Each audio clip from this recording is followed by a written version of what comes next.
Okay, I think we're recording. Hi, folks. First of all, I wanted to apologize to you for not having our services stream online the past 2 Sundays. We had a few technical difficulties. I'm hoping that's all going to be cleared by this coming Sunday. So I hope you don't give up on us and just come back to Facebook or YouTube and join us then. But in the meantime, I wanted to give you kind of a nutshell version of our Sunday service. So bear with me as I share the screen as I am recording this on Zoom. So let's see what we got here. Okay.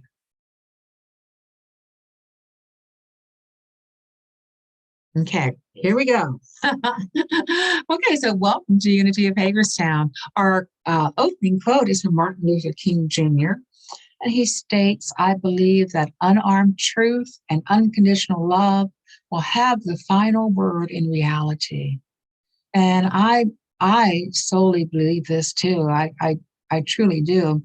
I think love is a transformational power in the world. It transforms individual lives, and I think it can transform the entire world as well. Let's begin as we always begin with an opening prayer. I invite you to join me.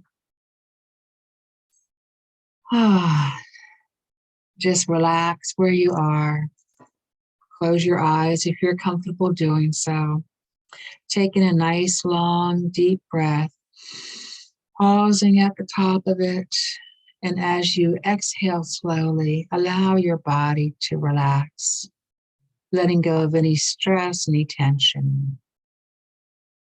And on the next inhale, pause again. And as you exhale, invite your mind to become focused and clear. One more inhale, long and deep. Pause. And as you exhale, invite your heart to become calm, letting go of any fears or concerns that may be weighing it down.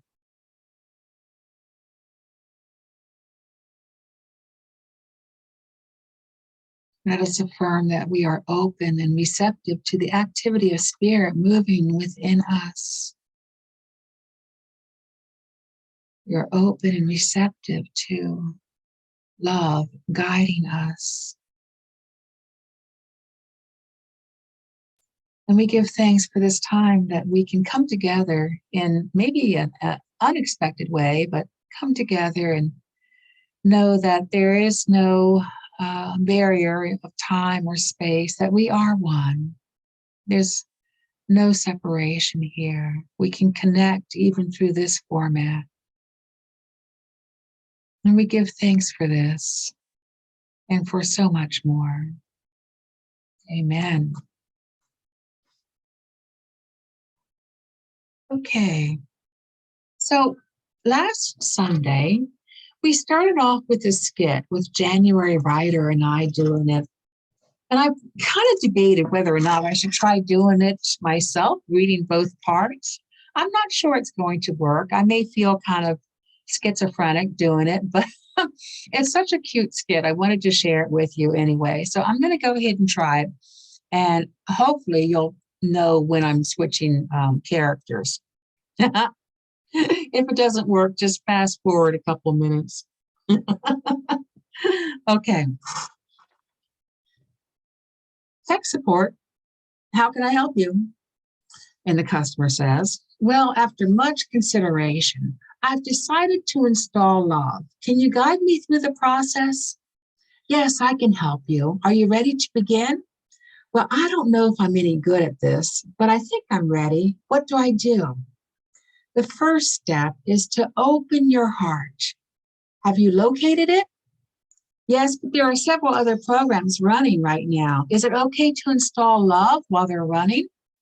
"Well, what programs are running?" Let's see. I have Past Hurt, Low Self-Esteem, Grudge, and Resentment all running right now. "No problem. Love will gradually erase past hurt from your current operating system. It may remain in your permanent memory, but it will no longer interfere with other programs. Love will eventually override low self-esteem and install a module of its own called high self-esteem. However, you have to completely turn off grudge and resentment. Those programs prevent love from being properly installed. Can you turn those off? I don't know how to turn them off. Can you tell me how? With pleasure. Go to your start menu and invoke forgiveness. Do this as many times as necessary until grudge and resentment have been completely erased. Okay, done. Love has started installing itself. Is that normal? Yes, but remember, you only have the base program. You need to begin connecting to other hearts in order to get the upgrades. Okay. Oh no, I have an error message already. It says, error, program will not run on external components. What should I do? Don't worry. It means that the love program is set up to run on internal hearts, but has not yet run on your own heart. In non-technical terms, it means that you have to love yourself before you can love others. So, what should I do? Click on self-acceptance, and you'll see a drop-down menu.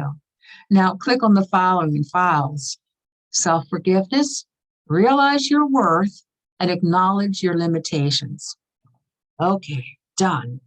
Now, copy them to the My Heart directory.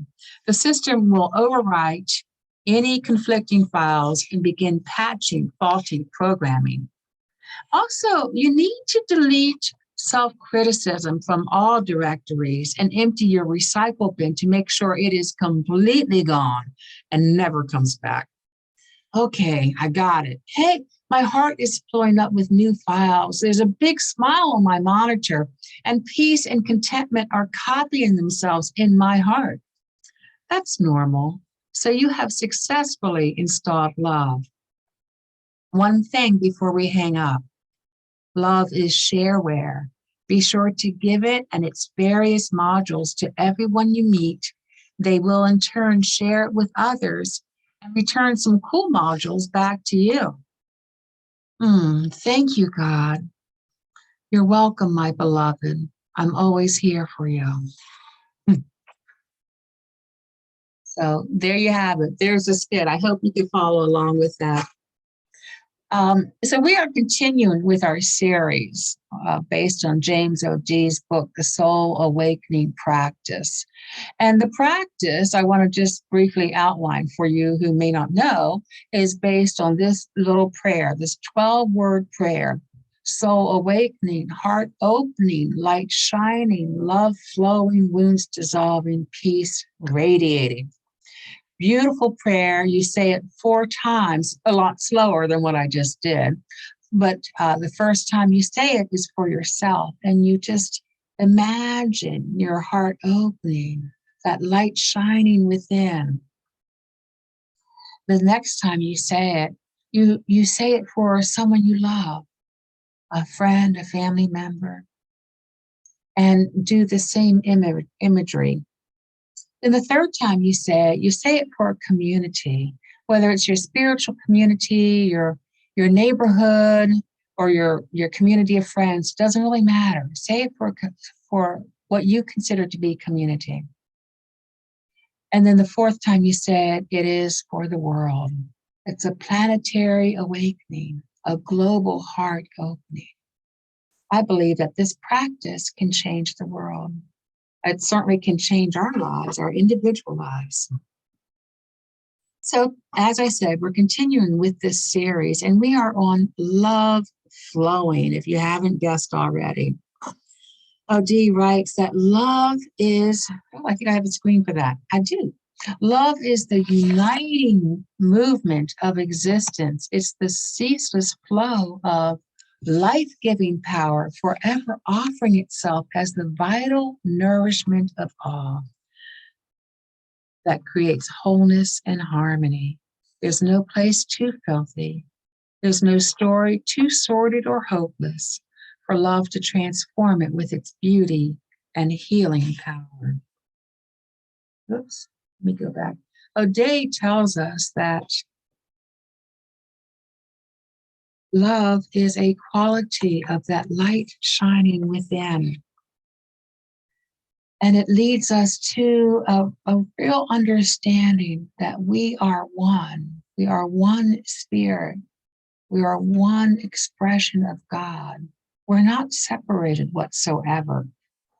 We may have many ways of blocking this love from flowing in our lives. We've built up walls around our hearts, really thinking that we could protect it. But those walls only serve to isolate us and to make us feel more miserable. So the defenses that we put into place, or as our skit said, the programs that we have running as well, the resentments, the justifications, the condemnations, these block us from the experience of love. And they really only serve to feed that voice within of the inner critic. You know, the voice that tells us that we're not good enough. However, if we are able to allow just a little bit of that light shining and a little bit of that love to come in, we soon realize that love loves us as we are, without reservations or conditions, as O.D. says. It loves you as you are, not as you might be or should be. It has faith in your unfolding, even over lifetimes. It knows who you are. In other words, it knows that your essence is love. And that ability of love to see who you are truly transforms us into being able to see love in others, to see the light shining in others and ourselves as well. It allows us to see beauty around us. O.D. tells us beauty arouses love and love engenders beauty. Learn to see beauty where you think there is only ugliness, and love will flow into a part of yourself you had forgotten about, one you had left abandoned, fearing it was ugly. So love awakens our perceptions to beauty, and beauty awakens love. You know, this is kind of brought to the forefront of Rumi's poetry often. I'd like to share a poem by Rumi. He states, "To the prophet, this world is plunged in glorification of God, while to many it looks inanimate. To his eye, this world is filled with abundant love. To the eyes of others, it is inert and lifeless. To his eye, valley and hill are in fluid motion. He hears subtle discourses from sod and brick." And then he goes on to say, "By love, the bitter becomes sweet. By love, copper becomes gold. By love, the dregs become clear. By love, the dead become living. By love, the king becomes a slave. From knowledge, love grows." I believe he's talking about knowledge of the heart with this. It's when we are present to what we are feeling, what we are holding in our hearts, that we're also present to love. In fact, O.D. tells us love, essentially, is the light of presence. Let me make this a little bit, I'm going to hide that so you can see it a little bit better. The awakened consciousness within, the awakened consciousness which inherently reflects the cosmic field of love. Just by being present with an open heart, we enter into this powerful force field in which the false eyes dissolve. Now, this presence is a state of comprehensive self-awareness in which we experience this cosmic field of love, O.D. tells us. Comprehensive in that we're recognizing what our thoughts are. We're aware of what our hearts are feeling and what our body is feeling. But I think it also extends beyond our self. We are aware of those around us. We are paying attention. We're present to what they are saying, what their bodies are communicating, what their energy is sending us to. This presence, living in the present moment, is really the only time in which we can experience God. So we can cultivate this through our spiritual practices. And I believe that we are seeing this love come into our world today in many different ways. It may not feel like it. Sometimes we may feel a little overwhelmed by the news, but there are good things happening out there. There are good people out there. In fact, I believe everyone has that essence of goodness within them. I heard a story recently of one man who all he wanted to do, all of his adult life, was to live to be 100. But at age 72, he was diagnosed with stage 4 pancreatic cancer. And with his health declining, his daughter wanted to do something for him to really help him live a juicy life as best as he could with what time he had left. So she went onto a local Facebook group where she lived and asked about different ideas of what she and her dad could do. And the suggestions began to immediately pour in from strangers, anywhere from a staycation at a local hotel to a horse therapy session to go see a private screening of the Nutcracker, a special viewing of it, surfing lessons, private surfing lessons, a painting session at an art gallery. And the amazing thing is, with all of these suggestions, many people offered to take them themselves to be their guide, and at no cost to them. Well, she and her father had some amazing adventures and created some great memories. This is all due to the generosity and the compassion of strangers. Adi tells us that love serves the whole. It is not a partisan of the part. If you give yourself to love, you serve all beings without distinction, and you do not have to put on the mantle of any piety or professional expertise to do so. In other words, right where you are, here and now, you allow that love to flow through you. And just by that very fact, you are indeed serving humanity because you're uplifting the consciousness of all around you. But it also, love will guide you to help others in some way. It certainly will. Charles Fillmore, co-founder of Unity, tells us that the more we talk about love, the more our awareness grows stronger of love, this consciousness of love within us. So as we think loving thoughts, as we speak loving words, we bring love into our daily lives. This, my friends, is bringing heaven to earth. It certainly is. And as I said, I am seeing evidence of this. There is goodness there. In Sanford, Florida, the police officers there would often buy a cup of coffee or a sandwich, maybe even a blanket or a bicycle to those they saw in need on the streets. And they would pay it out of their own pockets. But pretty soon, the police department itself started purchasing debit cards to hand out. And they call these cards, guess, they call these cards compassion cards. That's right. The police department is really healing the relationship between the public and the police in doing so, and letting love lead the way, even just in a little bit of what they do. But their work to protect and serve is certainly coming true in how they're doing it. Adi tells us that out of the primordial light shining in the heart comes all the love we need. To fulfill our human destiny, we enter the flow and become love. Planetary civilization will evolve in great leaps as we woo the future with our longing for the politics of love, the economy of love, and the religion of love, and myriad forms of love rising out of our accelerated connectivity.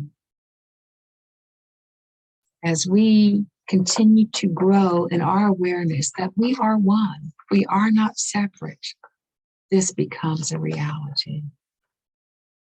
I invite you to affirm with me, love flows through my very being, touching everyone I meet. Now that we know the affirmation, if you feel comfortable in closing your eyes and placing your hands on your heart, let's say it again. Together, love flows through my very being, touching everyone I meet. And from this space, we'll move into a time of meditation. Love flows to you and through you. And paradoxically, the source of love is within you. Love flows to you and through you. So I want you to picture in your mind's eye now, going about your daily duties, your regular business in life, and the people that you habitually come across. Maybe it's the person at the coffee shop, at the gym, where you work. Maybe it's someone on a Zoom call that you have regularly scheduled. Maybe it's your neighbor or your family. Picture your thoughts being loving no matter what happens. We know that family can sometimes press our buttons, but see yourself staying loving in thought and in speech and action. With each person you generally see throughout your day. See your loving thoughts and loving self-talk when it is focused on you. Love loves you as you are. Love knows who you are.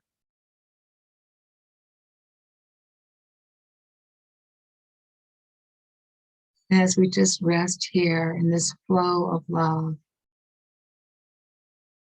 let us give thanks. Gratitude is the way I walk, love. The Course in Miracles tells us. So as our hearts fill up with gratitude, we just say, thank you, God. Thank you, God. Amen.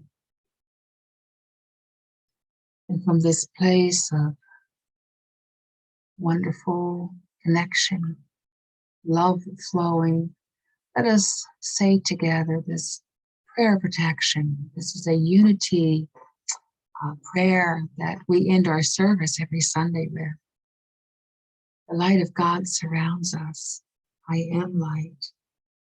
The love of God enfolds us. I am love.